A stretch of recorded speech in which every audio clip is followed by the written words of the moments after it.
Alright, physics fan, we're looking at Newton's second law with free body diagrams. And to do that, let's go through some examples where we can incorporate everything we've learned with net force equals mass times acceleration and include that with everything we've learned with free body diagrams in that. So don't forget that this sigma F is really just another way to say net force. So we're just looking for the overall net force there.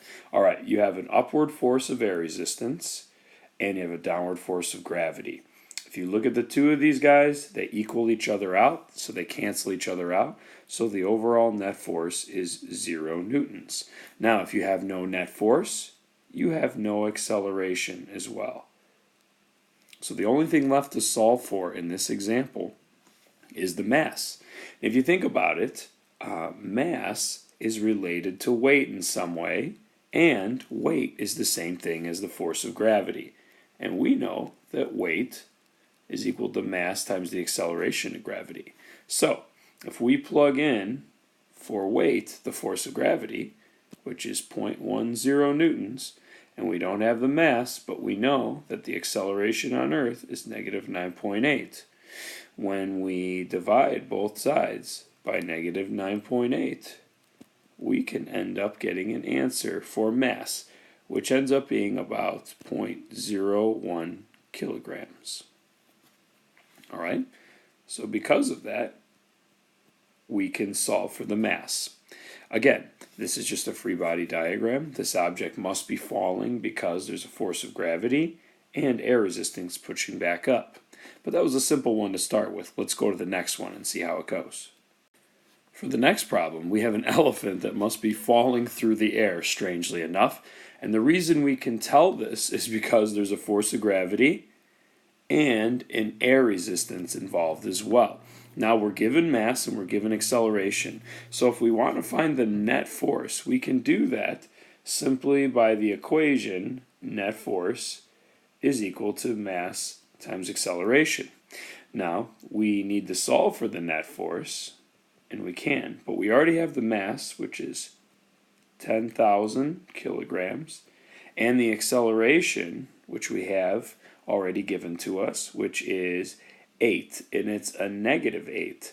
The reason it's negative is because the acceleration is downwards, it says.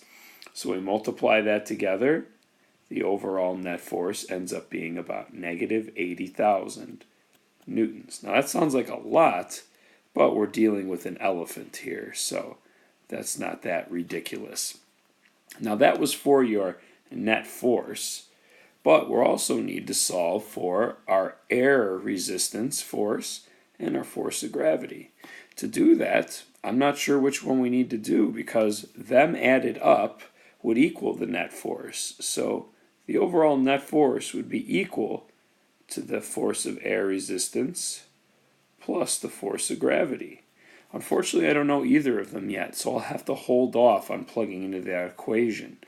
But I do know that if I have the mass, I can eventually convert that into my weight, which is related to the force of gravity. So to do that, all I need to do is consider my equation, which is weight is equal to mass times the acceleration of gravity. Remember, my force of gravity is the same as my weight. So if I plug in for my mass as 10,000 kilograms, and I plug in for my acceleration of gravity as negative 9.8, because that's what G stands for, I can solve for weight, which is really the same as the force of gravity.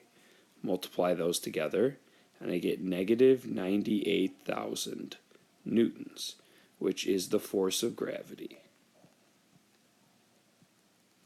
Alright, so I have that. The only last thing I need to get now is my air resistance. Well, if we look back at our equation for net force, we've already figured out our net force over here, and we figured out our force of gravity, and we know that these two forces added up equal our net force.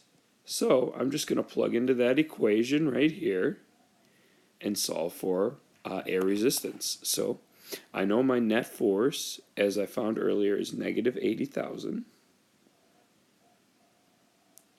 I do not know my air resistance, so I'm leaving that as a variable. And I know my force of gravity is negative 98,000. Now, if I solve for that by just adding 98,000 over to the other side, I end up with my air resistance being equal to a positive 18,000 newtons. So I'll write that up top, 18,000 newtons. If you don't believe that or you want to double check, fine, go ahead and do that. Just add these two guys up, 18,000 plus negative 98,000 should give you negative 80,000, which it does. So that one worked out pretty well for everything, and we used the equations that we're already familiar with. For this next problem, it looks like we have a parachute, and it looks like there's a force of gravity and a force of air resistance. So far I'm just given mass and acceleration, but I know that my overall net force is equal to mass times acceleration because of Newton's second law. So if I plug that in, I end up getting 800 kilograms times the acceleration of 6. The reason it's a positive 6, if you look over here at the acceleration, it says up, so that's a positive 6.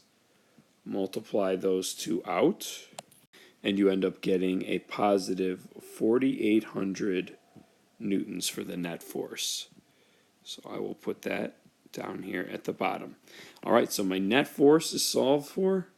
Good to go on that. What next? Well, I got to find out force of gravity and force of air resistance. Now I could do that. I just kind of did something similar to that in the last problem, because I know that the force of gravity is the same thing as weight, and I know that weight is equal to my mass times the acceleration of gravity.